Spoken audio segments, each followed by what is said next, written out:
ჩემი თვალი გიждდება საქართველოზე. ჩემთვის ძალიან მნიშვნელოვანია. ეს არ არის არაფერი, რომ ჩემს ცოლთან ერთად ჩამოვდივარ, რომ მას აქაურობა მოსწონს, რომ მაინტერესებს კულტურა და ქალოურო და ვიძახებს ხოლმე ხანდახან. და ჩემს გვარს ატარებს, მე მის გვარს ვატარებ. ეს თინათინ ნოღაიდელია, მომღერალი, მწერალი და პოდკასტერი. ღიად ლესბოსელი ქალი აჭარიდან, რომელიც სტოკჰოლმში, შვედეთში ცოლთან ერთად ცხოვრობს.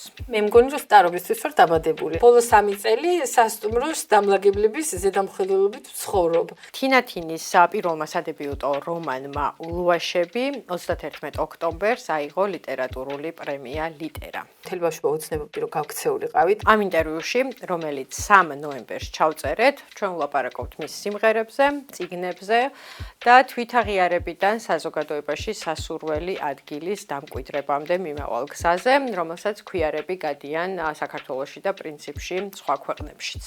ყოველთვის კონფლიქტური ურთიერთობა მქონდა ჩემს მშობლებთან, მართლა მჭირდება როგორმე აღვადგინო კავშირი დედაჩემთან. მართლა ძალიან ლამაზი სიმღერები მაქვს და ძალიან მინდა რომ მოახერხო რომ ჩავწერო. მაგრამ ამ ეტაპზე ვმუშაობ ახალ წიგნზე ისე.